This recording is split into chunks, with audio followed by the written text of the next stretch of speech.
Hello everyone, welcome to विश्वास classes. हम लोग इकोनॉमिक एंड सोशल इश्यूज कर रहे हैं आरबीआई ग्रेड बी के लिए स्टैटिक सिलेबस। मॉड्यूल सी चल रहा है ग्लोबलाइजेशन, जिसमें हम लोग ऑलरेडी काफ़ी सारे टॉपिक्स कवर कर चुके हैं। रीजनल इकोनॉमिक कॉपरेशन हम लोगों ने पिछले वीडियो में शुरू करा था, जिसमें रीजनल इकोनॉमिक कॉपरेशन के बारे में जाना था। ये उसका पार्ट सेकंड है रीजनल इकोनॉमिक कॉपरेशन का, जिसमें अलग अलग ऑर्गेनाइजेशन के बारे में समझेंगे। अगर हम लोग सिलेबस की बात करते हैं तो ग्लोबलाइजेशन हमारा मॉड्यूल सी चल रहा है ईएसआई का। फर्स्ट पार्ट में हमने opening up of Indian economy करा, सेकंड पार्ट में बीओपी करा, थर्ड और फोर्थ पार्ट में एग्जिम पॉलिसी करा, फिफ्थ पार्ट में आईएमएफ और वर्ल्ड बैंक करा, सिक्स पार्ट में डब्ल्यूटीओ करा, सेवंथ पार्ट में जो हमारा पिछला वीडियो था आरईसी का फर्स्ट पार्ट करा रीजनल इकोनॉमिक कॉपरेशन का, और ये एट्थ वीडियो है जिसमें हम लोग रीजनल इकोनॉमिक कॉपरेशन के सेकंड पार्ट की बात करेंगे। जो भी ऑर्गेनाइजेशन है हमारी, उन सब ऑर्गेनाइजेशन को डिटेल में यहाँ पर पढ़ने की कोशिश करेंगे। सबसे पहले हम लोग बात करते हैं सार्क की। सार्क हम लोगों ने पिछली बार देखा था कि कैसे सार्क के थ्रू ही रीजनल इकोनॉमिक कोऑपरेशन शुरू हुआ था। सार्क सार्क की बात करें तो south Asian association for regional cooperation होता है ये, जिसमें 8 कंट्रीज मेंबर है। अफगानिस्तान, बांग्लादेश, भूटान, इंडिया, मालदीव, नेपाल, पाकिस्तान, श्रीलंका। ऑब्जेक्टिव क्या था सार्क का? Promote economic growth and social development in South Asia, strengthen regional cooperation and integration, involve collaboration in trade, agriculture, technology, education and poverty reduction. ये SAARC के ऑब्जेक्टिव्स थे। SAARC ने दो तरह के की मैकेनिज्म दिए थे। एक दिया था SAFTA, South Asian free trade area, जो कि टैरिफ रिडक्शन दे रहा था रीजन में। दूसरा था सार्क डेवलपमेंट फंड, जिसे एसडीएफ कहते हैं, जो कि सोशल, इकोनॉमिक और इंफ्रा प्रोजेक्ट्स को फाइनेंस कर रहा था। एरिया ऑफ कॉपरेशन जो था सार्क का, that was trade and investment, agriculture and food security, poverty alleviation and energy cooperation. India के लिए बात करें तो इंडिया में जो सार्क का रेलेवेंस था वो क्या था? To promote regional trade and connectivity in South Asia, platform for cooperation on regional development challenges. ठीक है। इंडिया का रोल एंड कंट्रीब्यूशन की बात करें तो इंडिया सार्क की लार्जेस्ट इकोनॉमी में था और मोस्ट पॉपुलस कंट्री था, और डोमिनेंट पावर निकल रहा था साउथ एशिया में, क्योंकि जो साउथ एशिया का जीडीपी है, ओवरऑल जो साउथ एशिया का जीडीपी है, रफली 70% उसका इंडिया ही है। India played a central role. It advocate for greater connectivity, trade liberalisation and development cooperation. ठीक है। जिन खास चीज़ों पे इंडिया ने फोकस करा, that was greater connectivity, trade liberalisation और डेवलपमेंट कोऑपरेशन में। इंडिया ने स्ट्रॉन्ग बायलैटरल ट्राइज रखे ज़्यादातर मेंबर्स के साथ, अफगानिस्तान के साथ, बांग्लादेश के साथ, भूटान के साथ, मालदीव के साथ, नेपाल के साथ, श्रीलंका के साथ। इंडिया की नेबर फर्स्ट पॉलिसी के अंडर इन नेशंस के साथ में इंडिया ने काफ़ी स्ट्रॉन्ग टाइज रखे। पाकिस्तान के तो इश्यूज अलग ही थे, पाकिस्तान के थे वो तो। Examples of engagement include infrastructure projects, humanitarian aid, initiatives like SARC satellite। ठीक है। फिर India view SAARC as a platform for connected and integrated South Asia. India ने सार्क को कनेक्टेड और इंटीग्रेटेड साउथ एशिया की तरह देखा, but emphasizes that progress depends on an environmental free from terrorism and conducive to trust। अगर terrorism रहेगा तो progress नहीं हो पाएगी, और यही वजह थी कि सार्क फेल होता चला गया। की चैलेंजेस इसके सार्क के क्या थे? That was the Pakistan factor. The biggest obstacle to SARC effectiveness is the deep-seated India-Pakistan rivalry। ठीक है। इंडिया पाकिस्तान राइवलरी, ये हम सब लोगों को पता है, इसके बारे में हमें जानने की ज़रूरत नहीं है। पाकिस्तान हमेशा से हमारा कंट्री का कश्मीर वाला पार्ट छीनना चाहता रहता है, हमेशा टेरर एक्टिविटीज़ करता रहता है, और इंडिया के ऊपर फालतू का तामझाम फैलाता रहता है। India on the other hand कभी पाकिस्तान के साथ खुद से कुछ गलत नहीं करता। एक बार ऑपरेशन सिंदूर करा तो यूएस तक के लोग बौखला गए थे। एनीवेज, सार्क जो ऑपरेट करता था वो कंसेंसस पर करता था, और ये जो बायलैटरल डिस्प्यूट था इसकी वजह से ये कंसेंसस हमेशा पैरालाइज हो जाता था। सार्क का पिछला समिट 2014 में हुआ था। 19 समिट सार्क का होना था इस्लामाबाद में, जो हम लोगों ने समझा था पीछे भी क्यों नहीं हुआ पिछले वीडियो में। It was indefinitely postpone after India along with Bhutan, Bangladesh, Afghanistan, Maldives and Sri Lanka, इन सारे नेशंस ने विड्रॉ कर लिया था following the Uri terror attack जो जम्मू कश्मीर में किया था। As of 2026, over a decade कोई भी नया समिट नहीं हुआ है, लीविंग सार्क लार्जली डॉर्मेंट। ठीक है। कोई इसमें एफर्ट हो भी पाते तो ऑपरेशन सिंदूर के बाद से अब वो भी नहीं होंगे, क्योंकि पाकिस्तान कॉन्स्टेंटली कुछ ना कुछ उटपटांग हरकत करता रहता है, जिसकी वजह से सार्क फेल होता जा रहा है। Pakistan has pushed for revival or even alternative blocs, sometimes involving greater Chinese influence, while some members like Bangladesh has expressed interest in reactivation. However, India has been reluctant to engage in SAARC format without addressing the terrorism concern. तो जब तक पाकिस्तान का terrorism का concern दूर नहीं होगा, हम SAARC जैसा कुछ भी नहीं करेंगे। तो we are very firm on our stand, और बिल्कुल सही स्टैंड है ये हमारा। नेक्स्ट हमारा Bay of Bengal initiative for multi sectoral technical and economic cooperation BIMSTEC, जो कि 1997 में बना था। हेडक्वार्टर इसका ढाका बांग्लादेश में था। 7 कंट्रीज हैं इसमें जो बे ऑफ बंगाल से जुड़ी हुई हैं: Bangladesh, Bhutan, India, Myanmar, Nepal, Sri Lanka, Thailand. Objective क्या है? Promote economic cooperation between south Asia and south east Asia, enhance trade, investment, connectivity and energy security, foster cooperation in technology, agriculture and disaster management. ये ऑब्जेक्टिव है। Sector of cooperation क्या है? Trade and investment, transport and connectivity, energy, tourism, technology, counter terrorism. India के लिए support क्या है? Sorry, India के लिए इसकी इंपॉर्टेंस क्या है? Supports India's act east policy, strengthen Bay of Bengal regional connectivity, helps integrate South Asian and ASEAN economies। तो ये इंडिया के लिए इसकी इंपॉर्टेंस है। इंडिया का रोल एंड कंट्रीब्यूशन क्या है? India is the founding member and the largest economy in the group में। India contributes 32% to the BIMSTEC secretariat budget. Highest share इसमें इंडिया का है and has driven momentum since 2016। हमने पीछे भी समझा था पिछले वीडियो में कि कैसे इंडिया बिम्स्टेक को बहुत ज्यादा सपोर्ट कर रहा है। पॉलिटिकल पुश इंडिया की तरफ से मिला। पीएम मोदी जी ने बिम्स्टेक का लीडर रिट्रीट गोवा में होस्ट किया था 2016 में ब्रिक्स की साइडलाइंस पर, और इनवाइट किया था बिम्स्टेक लीडर को अपनी 2019 की स्वेयरिंग सेरेमनीज में। उससे पहले जब 2014 में पीएम मोदी प्राइम मिनिस्टर बने थे, उन्होंने सार्क नेशंस को बुलाया था। 2019 में बिम्स्टेक को बुलाया। India hosted second foreign minister retreat 2024 and various other events. Six summit में पीएम मोदी ने 21 पॉइंट एजेंडा दिया था बिम्स्टेक के लिए, जिसमें कुछ चीजें थी जैसे बिम्स्टेक सेंटर ऑफ एक्सीलेंस बनाएंगे इंडिया में, जो कि disaster management, sustainable maritime transport, traditional medicine, agriculture research और ट्रेनिंग पे काम करेगा। बोथ ही प्रोग्राम लॉन्च करा था बिम्स्टेक नेशंस के साथ में for skilling youth, training diplomats and scholarships. India के यूपीआई को रीजनल पेमेंट सिस्टम के लिए के साथ इंटीग्रेट करना था for trade and tourism. BIMSTEC chamber of commerce annual business summit and feasibility for local currency trade. ये प्रधानमंत्री मोदी जी ने कुछ 21 पॉइंट्स एजेंडा का उसकी कुछ हाइलाइट्स है जो कि सिक्स समिट में दिया गया था। पीपल टू पीपल इनिशिएटिव की बात की गई। इसके अलावा बिम्स्टेक गेम्स होंगे 2027 में इंडिया के अंदर। एथलेटिक्स मीट होगा, ट्रेडिशनल म्यूजिक फेस्टिवल्स होंगे। Digital public infra pilot, capacity building, जैसे कि फॉर एग्जांपल 300 यूथ डिप्लोमेट पर साल हम लोग ट्रेन करते हैं बिम्स्टेक के। ये हमारे इनिशिएटिव्स है जो हम लोगों ने दिए बिम्स्टेक के सिक्स समिट में। India also host facilities like BIMSTEC energy centre. BIMSTEC energy centre Bengaluru में है। BIMSTEC centre for weather and climate Noida में है। And has supported disaster management exercise जैसे डीएमईएक्स हुई थी 2025 दिसंबर में।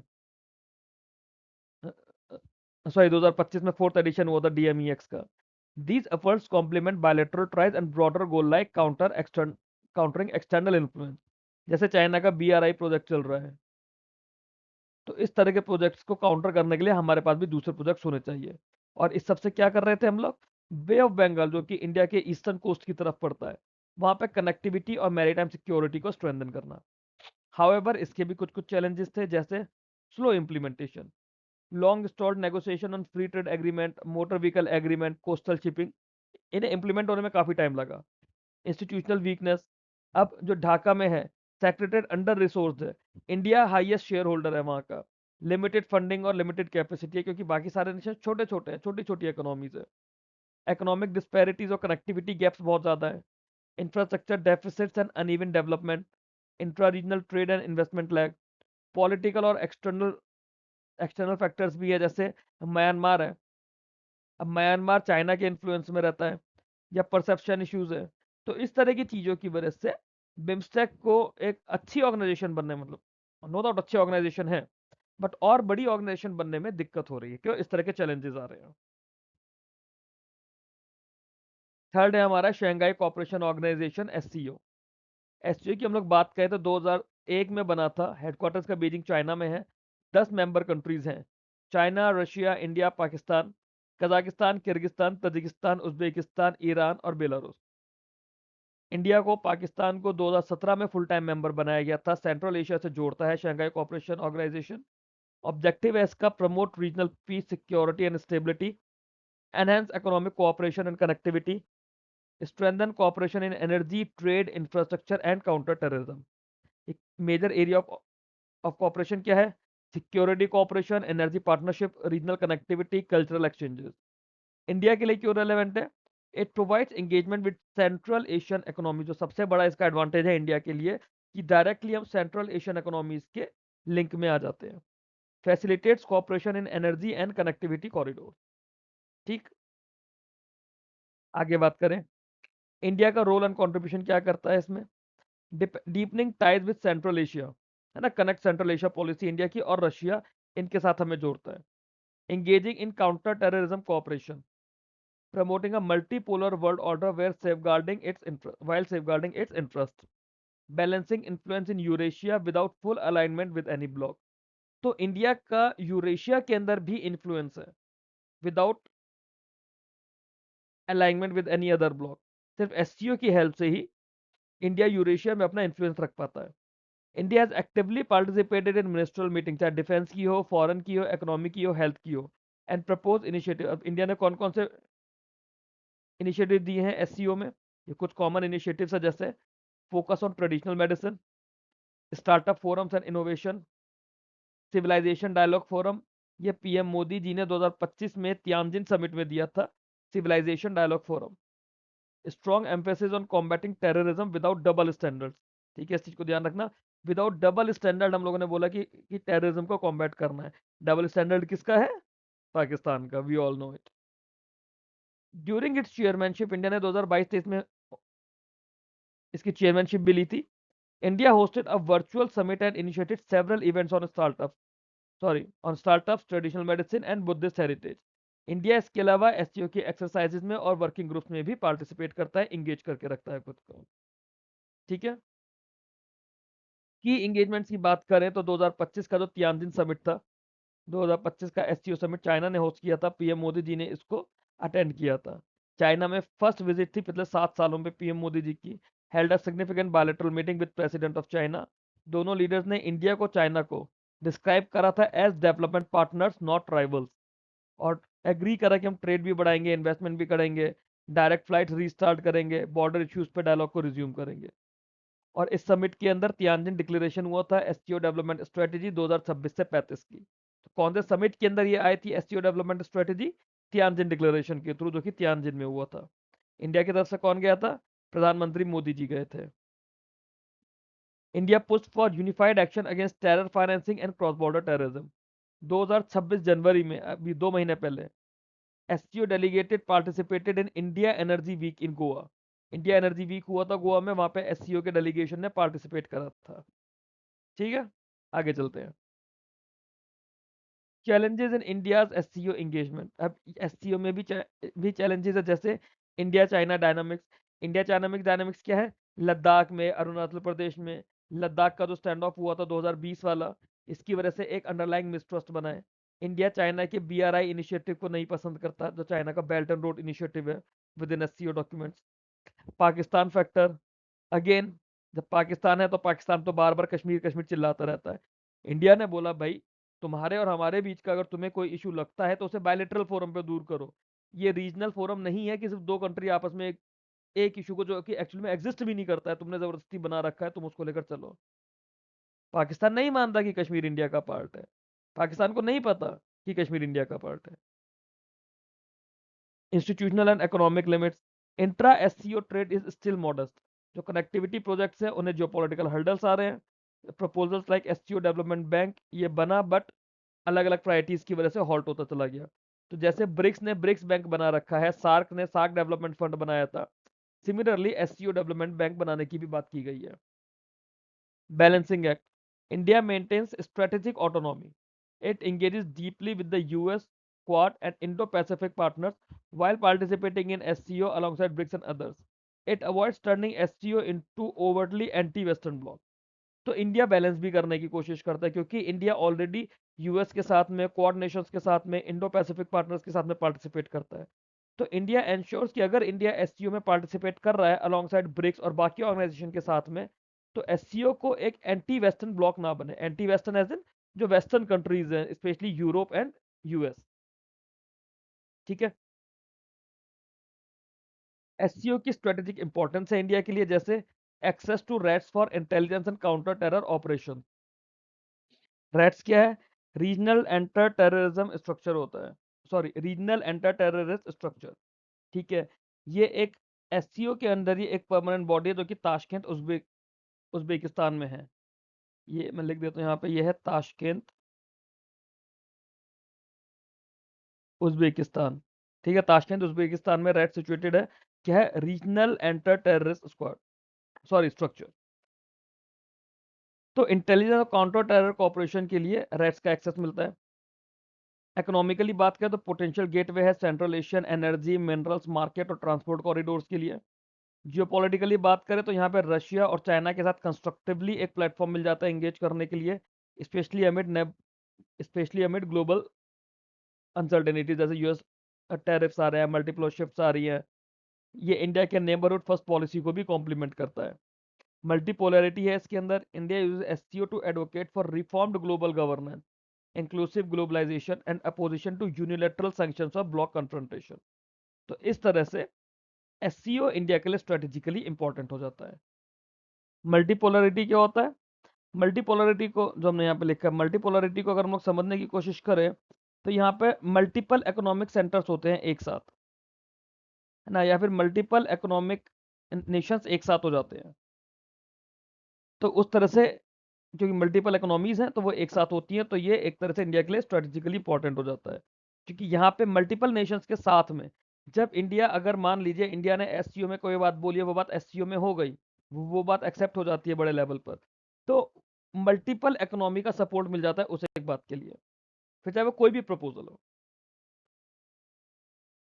ब्रिक्स, नेक्स्ट हमारा ब्रिक्स आता है। फर्स्ट समिट 2009 में हेल्ड हुआ था। ओरिजिनल मेंबर कंट्रीज 5 मेंबर्स थे।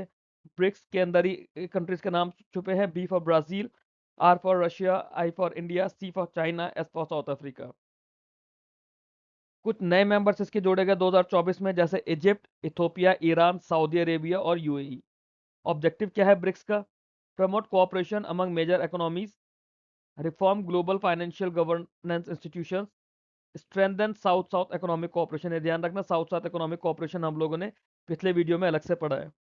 की areas: trade and investment, development finance, technology, climate और सस्टेनेबल डेवलपमेंट।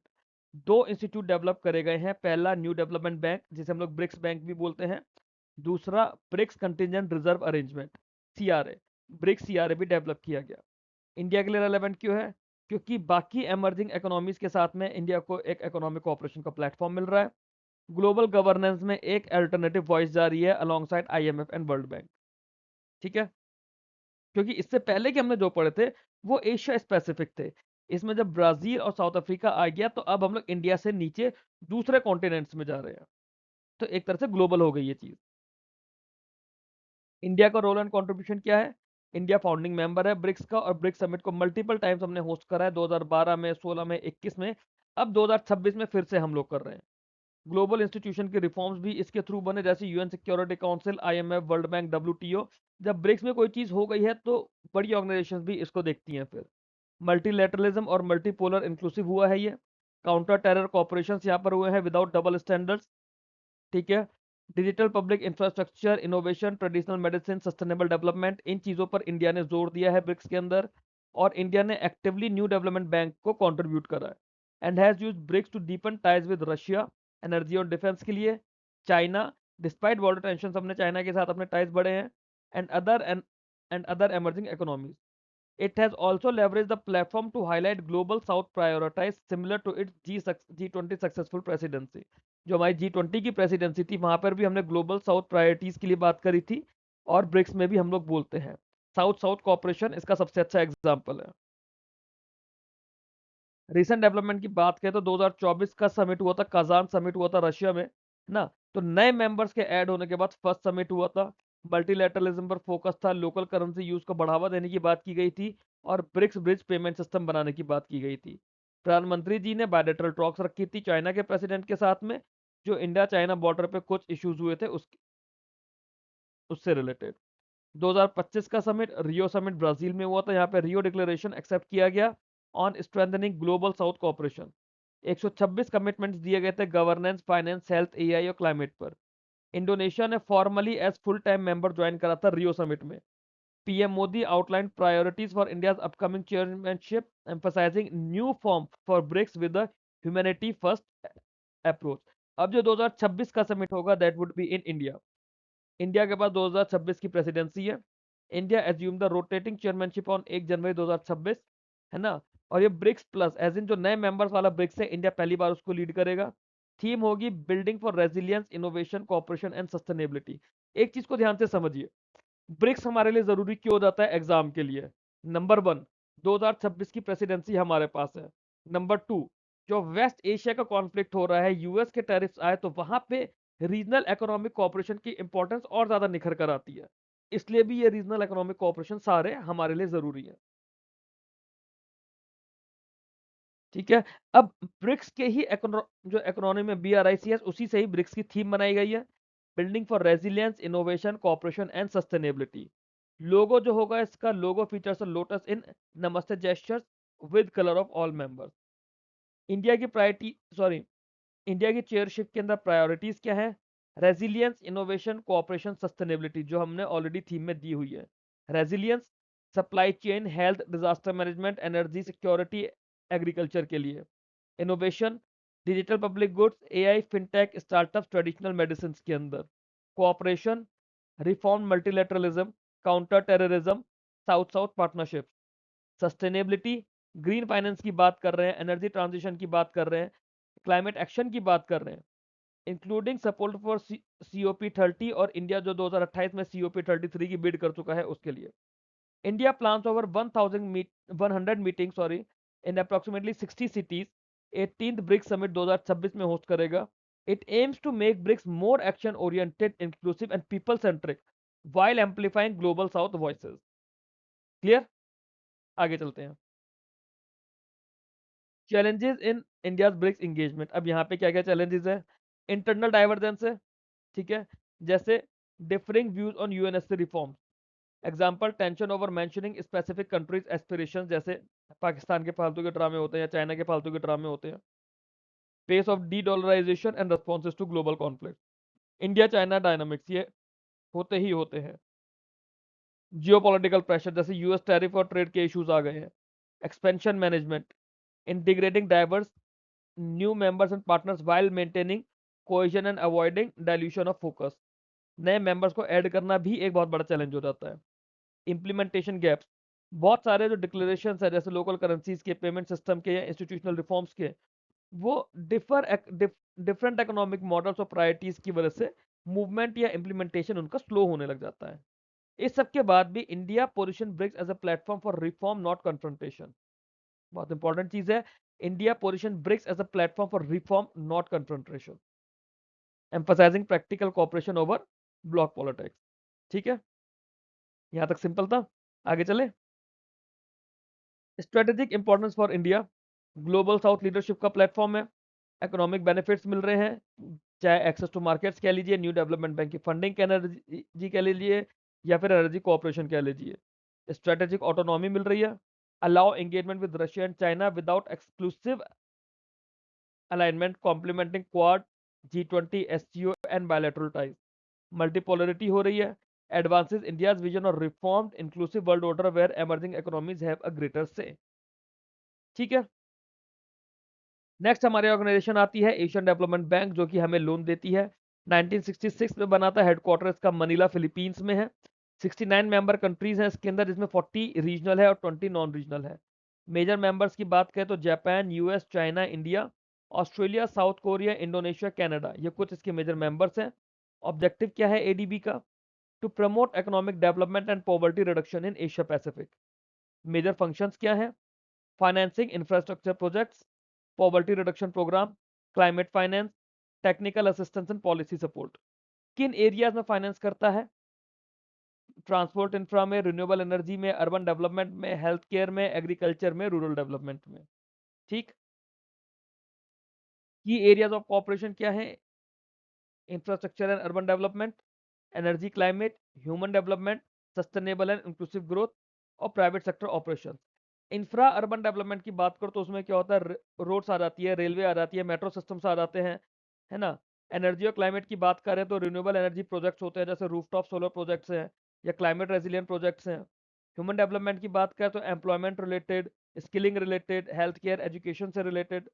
सस्टेनेबल और इंक्लूसिव ग्रोथ की बात करें तो एग्रीकल्चर, रूरल डेवलपमेंट से रिलेटेड, जेंडर इक्वालिटी से रिलेटेड, डिजिटलाइजेशन से रिलेटेड, और उसके अलावा प्राइवेट सेक्टर ऑपरेशन, ताकि प्राइवेट कैपिटल को इंफ्रास्ट्रक्चर में मोबिलाइज किया जा पाए। अभी हमारी एशियन डेवलपमेंट बैंक के साथ कंट्री पार्टनरशिप स्ट्रेटेजी चल रही है सीपीएस 2023 से 27 तक की, जो कि 3 मेन पिलर्स पे काम कर रही है। Accelerating structural transformation and job creation, promoting climate resilient and green growth, deepening social and economic inclusiveness.